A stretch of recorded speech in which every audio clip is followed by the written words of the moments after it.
Hello everyone, this is Anjali और स्वागत है आपका मेरे चैनल लर्न विद अंजलि में। इस पर्टिकुलर वीडियो में we are going to discuss about population variation.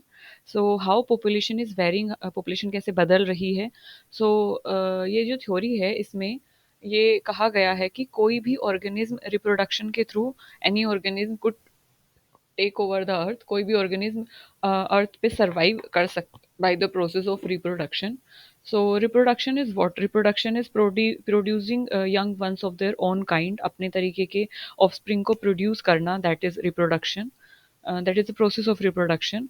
For example, अगर हम इमेजिन करें कि अगर हम एक पेयर लें मेल और फीमेल रैबिट का, तो ये जो मेल और फीमेल रैबिट है अगर ये रिप्रोड्यूस करता है और बनी प्रोड्यूस करता है, बनी इज देयर ऑफस्प्रिंग, अपने ऑफस्प्रिंग प्रोड्यूस करता है, तो लगभग 7 सालों में, अगर बिना किसी डेथ के वो बनी प्रोड्यूस करते हैं, तो लगभग 7 सालों में इतने इनफ रैबिट हो जाएंगे कि they can cover the entire district of Dehradun. लगभग 3000 स्क्वायर किलोमीटर का जो एरिया है उसको वो कवर कर सकते हैं।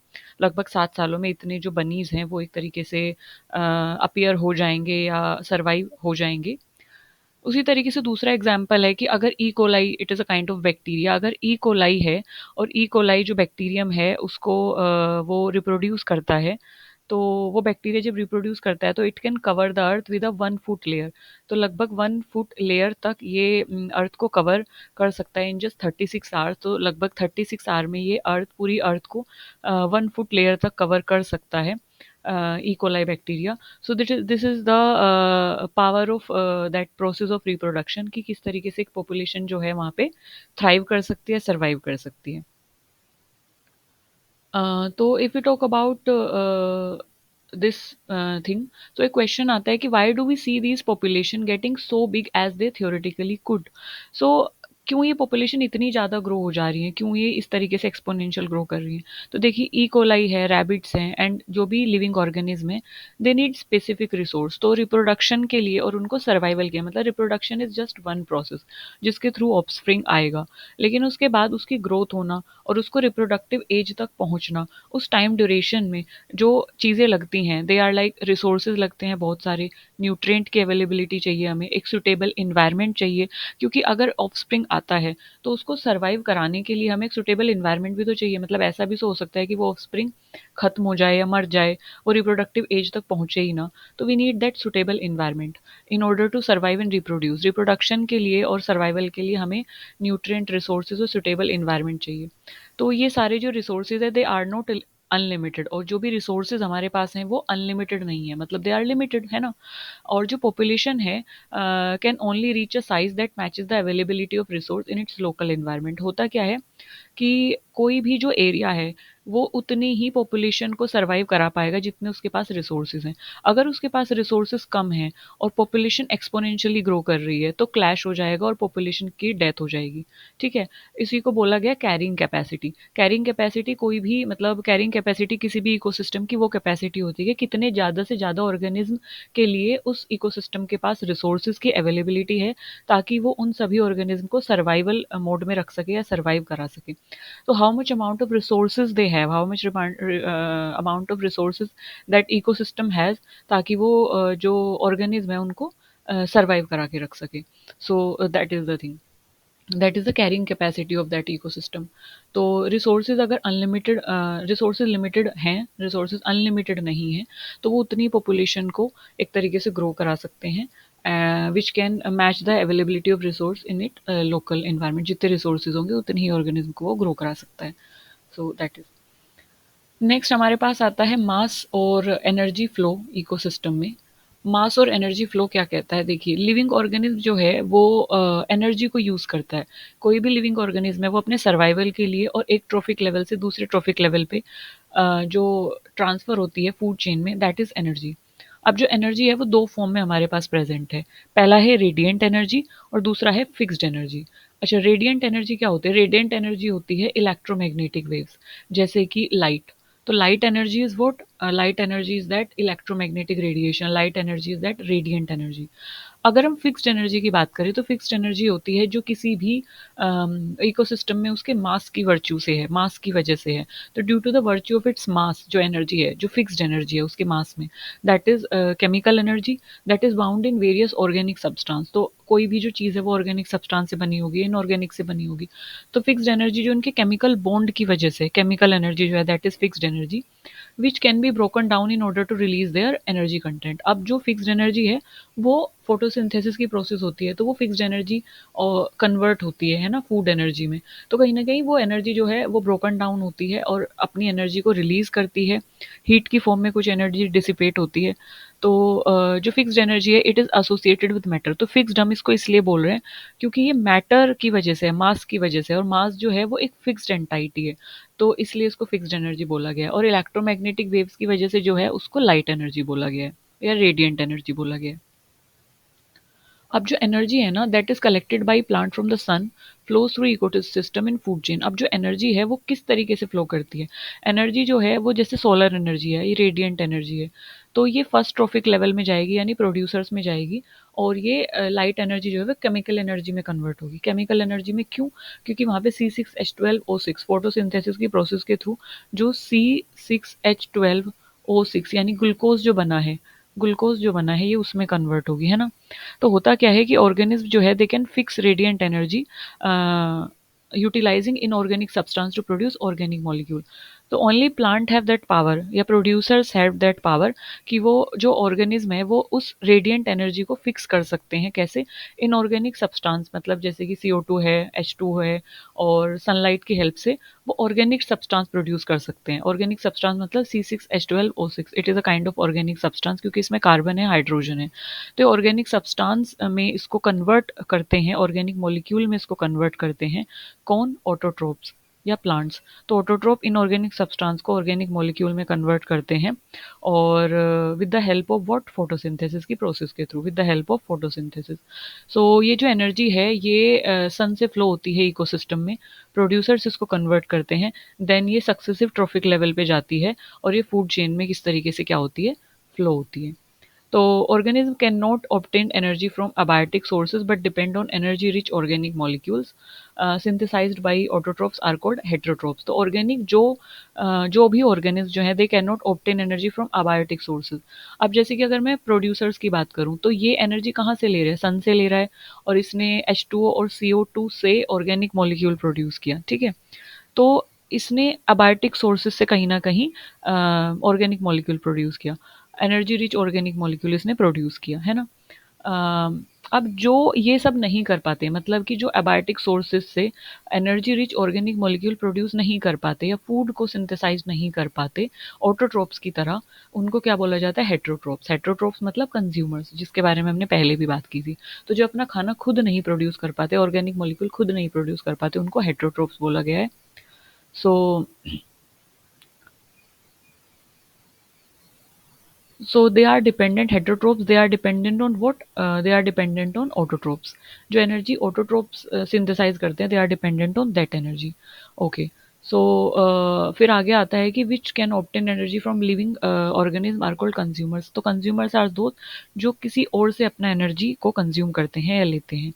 And those which obtain energy from dead organism are called decomposers. और लास्ट में आता है डिकम्पोजर्स।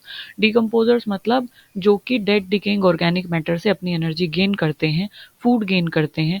वो फर्स्ट ट्रॉफिक लेवल से भी कर सकते हैं, सेकेंड ट्रॉफिक लेवल से भी कर सकते हैं, थर्ड ट्रॉफिक लेवल से भी कर सकते हैं और फोर्थ ट्रॉफिक लेवल से भी कर सकते हैं। तो जो भी ऑर्गेनिज्म डिकम्पोजर्स जो है वो ऑर्गेनिज्म होते हैं जो कि अपनी एनर्जी को ऑब्टेन करते हैं डेड डिकेइंग ऑर्गेनिक मैटर से, ठीक। सो इसको बोला जाता है डिकम्पोजर्स। ओके। नेक्स्ट हमारे पास आता है दिस फूड चेन। तो इस फूड चेन को एक बार देख लेते हैं कि क्या बताया गया है फूड चेन में। इसको एक बार देख लेते हैं कि क्या बताया गया फूड चेन में। जैसे सोलर एनर्जी है, सोलर एनर्जी जो है वो कुछ एनर्जी हीट की फॉर्म में डिसिपेट हो जाएगी, but most of the energies को जो है प्लांट कंज्यूम करेंगे, प्रोड्यूसर्स कंज्यूम करेंगे और इनऑर्गेनिक मॉलिक्यूल्स और सनलाइट की हेल्प से फोटोसिंथेसिस की प्रोसेस के थ्रू फूड को प्रोड्यूस करेंगे। देन ये जो भी एनर्जी यहाँ पे होगी जो फूड को सेकेंड ट्रॉफिक लेवल के ऑर्गेनिज्म ईट करेंगे, सेकेंड ट्रॉफिक लेवल पे हमारे हेटरोट्रोप्स आएंगे यानी कंज्यूमर आएगा दैट इज हर्बीवोर। तो जब हर्बीवोर इसको ईट करेंगे तो कुछ एनर्जी यहाँ से भी हीट की फॉर्म में डिसिपेट हो जाएगी, देन कुछ एनर्जी यहाँ से भी हीट की फॉर्म में डिसिपेट हो जाएगी। और जब थर्ड ट्रॉफिक लेवल के ऑर्गेनिज्म सेकेंड ट्रॉफिक लेवल को कंज्यूम करेंगे, जिनको सेकेंडरी कंज्यूमर्स भी बोला गया है, कार्निवोर्स भी बोला गया है, सो यहाँ पे एनर्जी ट्रांसफ़र होगी, देन कुछ एनर्जी फोर्थ ट्रॉफिक लेवल में जाएगी, जब ये फोर्थ ट्रॉफिक लेवल के ऑर्गेनिज्म थर्ड ट्रॉफिक लेवल के ऑर्गेनिज्म को कंज्यूम करेंगे, बट कुछ एनर्जी जो है हीट की फॉर्म में डिसिपेट हो जाएगी। अब फोर्थ ट्रॉफिक लेवल पे जो ऑर्गेनिज्म आते हैं उनको टर्शरी कंज्यूमर बोला गया है, टॉप प्रेडेटर्स भी उनको बोला गया है, क्योंकि they are on the top, क्योंकि most of the food chain में सिर्फ फोर्थ ही ट्रॉफिक लेवल तक ट्रॉफिक लेवल होते हैं। यहाँ पे भी कुछ एनर्जी हीट की फॉर्म में डिसिपेट हो जाएगी। देन जब ये ऑर्गेनिज्म इनकी डेथ हो जाएगी तो इन पे ईट कौन करेगा, इन पे कौन एक तरीके से यहाँ से एनर्जी ऑब्टेन करेंगे, बैक्टीरियाज, फंजाई, यानी डिकम्पोजर्स। अब डिकम्पोजर्स ऐसा नहीं है कि फोर्थ ट्रॉफिक लेवल के ऑर्गेनिज्म को ही ईट करते हैं, वो first trophic level, second trophic level, third trophic level, सभी ट्रॉफिक लेवल के ऑर्गेनिज्म पे रिलाई करते हैं। जो भी डेड डिकेइंग ऑर्गेनिक मैटर, वो प्लांट भी हो सकता है, ऑर्गेनिज्म एनिमल भी हो सकता है, तो उस पर वो रिलाई करते हैं, उसको वो ईट करते हैं और अपनी एनर्जी वहाँ से गेन करते हैं। और इसके अलावा जो बाकी एनर्जी है वो हीट की फॉर्म में क्या हो जाती है, डिसिपेट हो जाती है। सो this is it in food chain. अब अगर हम बात करें एनर्जी फ्लो एफिशिएंसी की, तो एनर्जी फ्लो एफिशिएंसी एफिशिएंसी की जब भी हम बात करते हैं तो वो परसेंटेज में आती है। तो NP of receiving trophic level, energy of receiving trophic level and NP of supplying trophic level multiply by 100, ये उसका फॉर्मूला है। इसको एक बार देख लेते हैं। जैसे कि एनर्जी फ्लो एफिशिएंसी की हम बात करें, तो जैसे सनलाइट है, सो सन से आपको एनर्जी मिली, जैसे सनलाइट है, सन से आपको एनर्जी मिली इतने kilo calorie metre square per year. तो यहाँ से कुछ एनर्जी को जो है सन, जो प्राइमरी प्रोड्यूसर्स हैं वो क्या करेंगे, फिक्स करेंगे। तो primary producers for example 20,810 kilo calorie metre square per year solar energy को क्या कर रहे हैं, कैप्चर कर रहे हैं। इसमें जो ग्रोस प्रोडक्शन होगा वो, यानी कि वो कैप्चर इतना कर रहे हैं, बट उसमें से वो जो कंज्यूम कर रहे हैं और जिसका जो फोटोसिंथेसिस के थ्रू फूड जो प्रिपेयर कर रहे हैं, वो 13,187 kilo calorie metre square per year energy को ही सिर्फ क्या कर रहे हैं, यूज़ कर रहे हैं। बाकी की जो एनर्जी है वो क्या कर रहे हैं, वो सेल्युलर रेस्पिरेशन के थ्रू अपनी बॉडी या मेंटेनेंस, अपनी बॉडी के मेंटेनेंस में लगा रहे हैं, सेल्युलर रेस्पिरेशन में उनकी बॉडी उसको यूज़ कर रही है। और कुछ एनर्जी जो है वो हीट की फॉर्म में डिसिपेट हो जा रही है, ठीक है। तो जो नेट हमारे पास प्रोडक्टिविटी बची, जो नेट एनर्जी हमारे पास बची, वो बची 7,680 kilo calorie metre square per year. So that this is the thing. So basically what, की इतनी एनर्जी उन्होंने कैप्चर की, इतनी एनर्जी यानी कि 13,187 जो किलो कैलोरी है वो उन्होंने यूज़ कर लिया, है ना। इतनी एनर्जी उन्होंने यूज़ कर ली सेल्युलर रेस्पिरेशन और बॉडी मेंटेनेंस के लिए, कुछ एनर्जी हीट की फॉर्म में डिसिपेट हो गई, तो नेट एनर्जी जो बची वो कितनी बची, इतनी एनर्जी बची।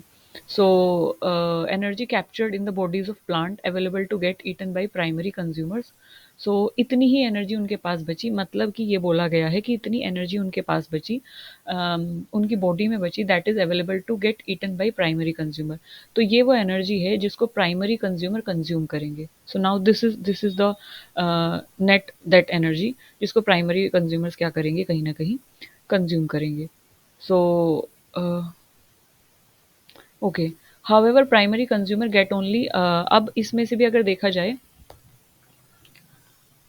इसमें से भी अगर देखा जाए तो प्राइमरी कंज्यूमर को सिर्फ कितनी एनर्जी मिलेगी, 3,368 किलो कैलोरी। क्यों मिलेगी, अब यहाँ पे ध्यान से देखिए, सिर्फ इतनी उन्हें मिलेगी which is their gross production, because 4,250 calorie pass to decomposers, क्योंकि उसमें से कुछ एनर्जी तो डिकम्पोजर्स पे चली जाएगी। क्यों, मतलब जो भी डेड डिकेइंग ऑर्गेनिक मैटर होगा उसको डिकम्पोजर्स ईट करेंगे। तो ओवरऑल जो एनर्जी बची प्राइमरी कंज्यूमर्स के पास, primary consumers get only 3,000 something, तो 7,000 थी मान लो, 4,000 डिकम्पोजर्स ने ईट किया उस पे, तो 4,000 डिकम्पोजर्स को मिली उनकी बॉडी का जो भी पार्ट था उससे, बाकी बची 3,000। तो 3,368 जो किलो कैलोरी है ये आपको मिली, जो कि प्राइमरी कंज्यूमर के लिए अवेलेबल थी। तो इतनी एनर्जी प्राइमरी कंज्यूमर को मिली which is their gross production, because इतनी एनर्जी जो है डिकम्पोजर्स को पास हो गई as dead plant matter and faeces of consumers. So primary consumer also loses, primary consumer भी दे लूजेज 2,265 किलो कैलोरी। तो प्राइमरी कंज्यूमर की बॉडी से भी कुछ एनर्जी लूज होगी, हीट की फॉर्म में डिसिपेट होगी, है ना। उनकी एनर्जी से भी कुछ सेलुलर रेस्पिरेशन में जाएगी, बॉडी मेंटेनेंस में जाएगी, है ना, हीट की फॉर्म में वो डिसिपेट होगी, making it net production as. और कितनी एनर्जी बचेगी, 1,000 समथिंग, कुछ इस तरीके की एनर्जी बचेगी, 1,103। और इसमें से भी कुछ एनर्जी डिकम्पोज़र्स पे जाएगी, डिकम्पोज़र्स ईट करेंगे तो कुछ एनर्जी वहाँ चली जाएगी। तो जो नेक्स्ट ट्रॉफिक लेवल के लिए एनर्जी बचेगी, जब हम इसमें से इसको माइनस कर देंगे तो वो बचेगी 3000 सॉरी 383। सो इसी तरीके से इसमें से भी कुछ एनर्जी डिसिपेट होगी रेस्पिरेशन हीट की फॉर्म में। सो बेसिकली यहाँ पे जो आपको टेबल दी गई है, यहाँ पे ये वो एनर्जी है जो कि रेस्पिरेशन, बॉडी मेंटेनेंस और हीट की फॉर्म में डिसिपेट हो जाती है, कंज्यूम हो जाती है। यहाँ वो एनर्जी है जो कि डिकम्पोज़र जिसको कंज्यूम करते हैं, तो ओवरऑल एनर्जी इनके पास जो बचती है वो इतनी एनर्जी बचती है। जब आप टोटल एनर्जी में से इतनी एनर्जी को रिलीज़ कर देंगे तो इतनी एनर्जी बचेगी। जब इसको रिलीज़ कर देंगे तो ओवरऑल एनर्जी यहाँ इनके पास सिर्फ इतनी जाएगी। तो this is how this flow pattern continues. तो इस तरीके से पूरा पैटर्न कंटिन्यू होगा, ये पूरा पैटर्न चलेगा। जीपी जो है वो ग्रोस प्रोडक्टिविटी है और एनपी जो है वो नेट प्रोडक्टिविटी है। तो टोटल हीट एंड रेस्पिरेशन अगर हम देखें तो टोटल हीट एंड रेस्पिरेशन में ओवरऑल एनर्जी इतनी जाएगी। सो this is the energy flow efficiency. तो अगर आप एक ट्रॉफिक लेवल की निकाल रहे हो तो उसमें net of receiving trophic level to the net of supplying trophic level, मतलब कि इसको इस तरीके से आप कर सकते हैं। अगर आपको एनर्जी एफिशिएंसी निकालनी है तो net productivity of supplying trophic level, supplying मतलब कि सपोज करो ये है, तो ये ट्रॉफिक लेवल फिलहाल सप्लाइंग ट्रॉफिक लेवल है और रिसीविंग कौन है, रिसीविंग है ये। जब यहाँ से यहाँ पे एनर्जी जाएगी तो ये सप्लाइंग हो जाएगा और ये रिसीविंग हो जाएगा। तो net productivity of receiving trophic level and net productivity of supplying trophic level multiply by 100, that is the energy transfer efficiency. So this is the energy transfer efficiency. Okay. So एक बार इसको देख लेते हैं। NPP एक बार इसको mathematical form में एक बार देखते हैं। यहाँ पे देखिए, अगर हम नेट प्रोडक्टिविटी की बात करें तो नेट प्रोडक्टिविटी क्या है, ये जो ऑरेंज में दिया हुआ है ये नेट प्रोडक्टिविटी है। सो दिस इज नेट। तो अगर हम फॉर एग्जांपल इस ट्रॉफिक लेवल की निकाल रहे हैं तो net productivity of receiving trophic level, receiving trophic level कौन है, ये इसने रिसीव की ना।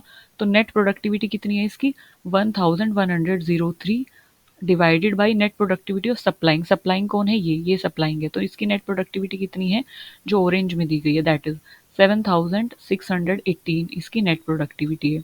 क्योंकि ये सप्लाइंग है, ये सप्लाई कर रहे हैं ना एनर्जी इसको, और इसको इतनी मिली है ना। तो it is the net productivity of receiving trophic level multiply by what, 100। सो इसको एक बार करते हैं कि कितनी मल्टीप्लाई बाई 100 हमने किया। सो कैलकुलेट दिस थिंग कि ये कितना आएगा, एक बार इसको कैलकुलेट करते हैं। तो 1103 divided by 7618 7618 multiply by 100। So that is इसकी जो एनर्जी एफिशिएंसी है इस ट्रॉफिक लेवल की अगर हम देखें, रिसीविंग ट्रॉफिक लेवल की, सो ये आई है आपके पास 14%, 14.47% around. So this is 14%। So this is how we can calculate, this is how we can calculate the energy efficiency of any trophic level. So I hope you got this point. फिलहाल के लिए इस video में इतना ही। Next video में हम पढ़ेंगे next topic, that is ecological efficiency of any animal. So इसमें हमने पढ़ा एनर्जी फ्लो एफिशिएंसी के बारे में, नेट प्रोडक्टिविटी, ग्रॉस प्रोडक्टिविटी के बारे में, और मास और energy flow in any ecosystem, और where we talked about two types of energy, radiant and fixed energy. So this is it in this video. I hope I am able to make you understand this concept. तब तक के लिए आप हंसते रहिए, मुस्कुराते रहिए, पढ़ते रहिए, और अगर कोई भी क्वेरी है या कोई भी डाउट है तो उसको कमेंट सेक्शन में आप ड्रॉप कर देंगे। Thank you for listening me so patiently. Bye bye.